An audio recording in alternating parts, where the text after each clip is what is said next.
안녕하세요. 지타와 빼꼼TV의 지타입니다. 사람 냄새가 나고 아이와 어른들에게 공감될 수 있는 책을 추천해주는 지타와 빼꼼TV를 시청하시기 전에 좋아요 버튼과 구독 버튼을 한 번씩만 눌러주시면 감사하겠습니다. 자, 그러면 여러분 우리 이야기 속으로 빠져볼까요?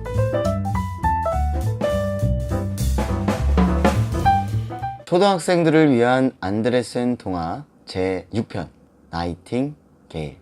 아주 먼 옛날 황제가 다스리던 나라 중국에는 세상에서 가장 훌륭한 궁전이 있었답니다. 그 궁전은 구석구석까지 아름다운 도자기로 만들어져 있어 무척이나 호화스러웠습니다. 뿐만 아니라 궁전을 에워싸고 있는 드넓은 정원에는 갖가지 진귀한 꽃들이 가득 피어 있어 황제의 나라를 찾아온 여행자들의 눈길을 사로잡곤 했죠. 그 정원을 지나 계속 가다 보면 커다란 나무들로 둘러싸이고 깊은 호수가 몇 개나 있는 아름다운 숲이 있었습니다. 그 숲은 푸른 바다 기슭까지 이어져 있어 커다란 배도 돛을 편 채 물 위에 뻗어 있는 나뭇가지 아래까지 올 수 있었지요. 바로 그 나뭇가지에 나이팅게일 한 마리가 살고 있었습니다. 그 새는 노래가 어찌나 아름답던지 일에 쫓기는 가난한 어부조차 밤에 그물을 끌어올리러 나갔다가 문득 그 소리에 귀를 기울이고는 무심결에 손을 멈추고 들을 정도였으니까요. 어부가 말했습니다.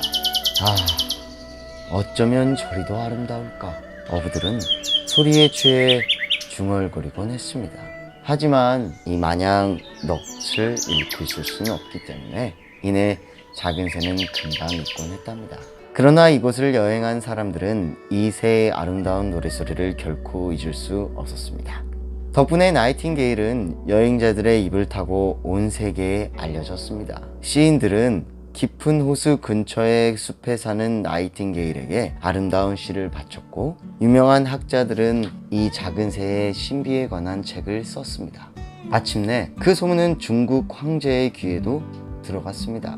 황제는 책에서 나이팅게일에 관한 이야기를 읽고는 신하들에게 물었습니다. 여봐라, 나이팅게일이라는 새를 아느냐? 나의 제국에서 가장 훌륭한 것이라고 하던데 어째서 이제까지 나에게 한마디도 하지 않았느냐? 신하들은 난생 처음 듣는 소리라며 황제의 나라에 그런 것이 있을 턱이 없다고 했습니다. 폐하, 세상에서 폐하의 궁전보다 훌륭한 것은 없사옵니다. 지금도 세계 곳곳에 폐하의 아름다운 궁전을 구경하려고 수많은 사람들이 몰려오지 않사옵니까? 그런데 폐하의 궁전보다 더 훌륭하고 아름다운 새가 있다니 당치 않은 말씀이옵니다. 황제는 엄하게 말했습니다. 여봐라, 오늘 밤까지 그 새를 데려와라. 내 앞에서 노래하게 하라. 내가 갖고 있는 것을 온 세상이 알고 있는데 내가 그걸 모르다니. 시종장은 별 수 없이 황제의 방에서 물러나 나이팅게일을 찾아다니기 시작했습니다. 하지만 이 듣도 보도 못한 새를 어떻게 찾을 수 있을까요? 시종장이 만난 사람 중에 나이팅게일 이야기를 들어본 사람은 아무도 없었다고 합니다. 그러다가 해질 무렵 시종장은 궁전의 부엌에서 일하는 소녀를 만났습니다. 소녀는 말했습니다. 나이팅게일이요? 알다마다요. 노래를 얼마나 잘 부른다고요. 시종장은 귀가 번뜩했습니다. 그게 정말이냐? 어디에 사는 새냐? 소녀는 눈을 반짝이며 말했습니다. 매일 밤 저는 병들어 누워 계신 어머님께 남은 음식을 조금씩 갖다 드리죠. 어머니는 바닷가에 살고 계신데 제가 궁전으로 들어오다가 이렇게 지쳐서 숲속에서 쉬고 있으면 나이팅게일의 노랫소리가 들려옵니다. 그 노래를 듣고 있으면 어쩐지 어머니가 제게 입을 맞추어 주는 것 같아 저절로 눈물이 나오는걸요. 시종장은 말했습니다. 이럴 수가. 정말로 그런 새가 있었다니. 허허허. 신기한 일이로다. 어서 이 그리로 가보자꾸나. 시종장은 당장 소년을 앞세우고 나이팅게일이 노래하는 숲으로 찾아갔습니다. 그때 소녀가 말했습니다. 저거예요. 들어봐요. 저기 앉아있어요. 소녀가 높은 가지에 앉아있는 조그만한 제피새를 가리키며 소리치자 시종장은 실망스러운 듯 말했습니다. 뜻밖이군. 아니 저런 새라고는 생각도 못했는데. 아니 너무나 평범하잖아. 사랑스러운 나이팅게일아, 노래를 불러보렴. 우리 황제 폐하께서 이 아름다운 노래소리를 듣고 싶어 하신단다. 그러자 나이팅게일은 고개를 까딱하고는 아름다운 목소리로 노래를 하기 시작했습니다. 오, 마치 유리방울 같은 이 소리 같구나. 이제까지 저 소리를 듣지 못했다니 이 참으로 이상한 일일세. 그리고는 나이팅게일을 궁전으로 초대했습니다. 오늘 밤 궁전에서 그대의 아름다운 노래로 폐하의 마음을 위로해드리지 않겠소? 나이팅게일은 명랑한 목소리로 대답했습니다. 제 노래는 초록숲에서 들으시는 것이 가장 좋답니다. 하지만 황제의 간절한 소원을 듣고는 기꺼이 두 사람을 따라 나섰습니다. 황제의 궁전은 눈부시게 아름다웠죠.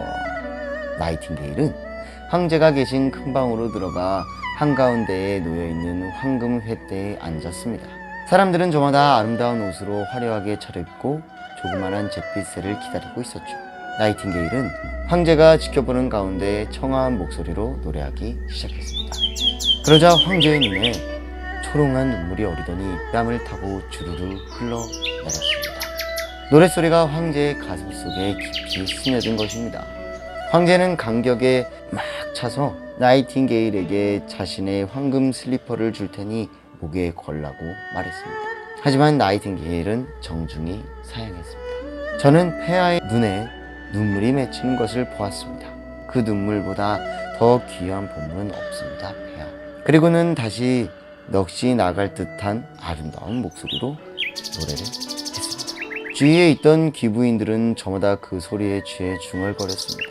오, 저토록 아름답고 사랑스러운 노래를 들어본 적은 없어.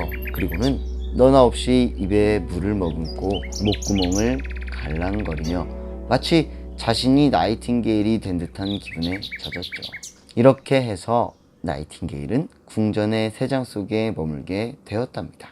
그리고 날마다 낮에 2번, 밤에 1번씩 산책을 하는 것을 허락받았죠. 그때는 12명의 하인이 나이팅게일의 다리에 비단끈을 묶어 단단히 붙잡고 따라갔습니다. 하지만 그런 산책은 하나도 즐겁지 않죠. 그쵸? 그 뒤로 온 도시에 이 진기한 새의 소문이 퍼지자 사람들은 온통 나이팅게일 얘기로 정신이 없었죠. 그러던 어느 날 황제의 궁전에 커다란 꾸러미가 도착했습니다. 나이팅게일이라고 쓰여있는 그 꾸러미에는 조그만 공예품새가 들어 있었습니다. 살아있는 나이팅게일과 똑같이 만들어져 있는 새는 온몸에 다이아몬드와 루비와 사파이어가 박혀 있었습니다. 그 새는 나사를 감으면 금과 은이 반짝이는 꼬리를 아래 위로 움직이며 진짜 나이팅게일이 부르는 노래 가운데 한 곡을 노래했습니다. 사람들은 우와, 굉장하다, 모두들 입을 모아 이렇게 얘기를 했죠. 진짜 나이팅게일과 함께 노래를 시켜보자고 했습니다. 멋진 이중창이 될 거라고. 하지만 도무지 소리가 맞지 않았죠. 왜냐면 나이팅게일은 마음이 내키는 대로 노래를 했지만 공예품은 정해진 대로 노래를 하기 때문이죠. 그때 궁중악장이 말했습니다. 폐하, 이 새한테는 아무 죄도 없습니다. 박자가 아주 정확하고 제 방식과 딱 맞습니다. 그래서 공예품 나이팅게일 혼자 노래를 하게 되었습니다.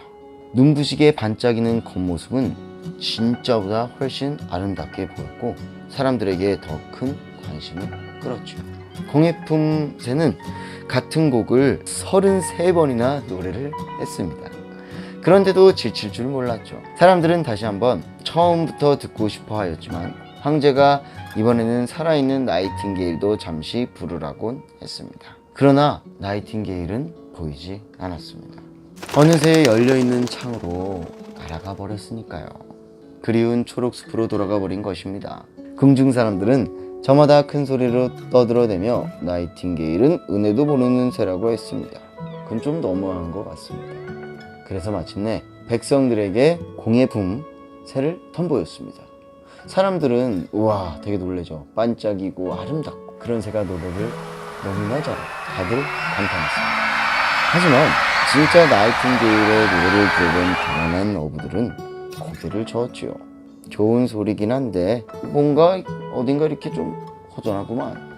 이제 진짜 나이팅게일은 황제의 나라에서 내쫓겼고 황제의 기억 속에서도 차츰 잊혀져 갔습니다. 그런데 어느 날 황제가 그렇게 새를 애지중지 잘 돌보면서 노래를 들었는데 이게 공예품이다 보니까 결국엔 망가지게 되죠. 그래서 공예품 고치는 정비사가 와서 이 새를 봤는데 1년밖에 더 이상 사용을 못한다고 말을 했습니다.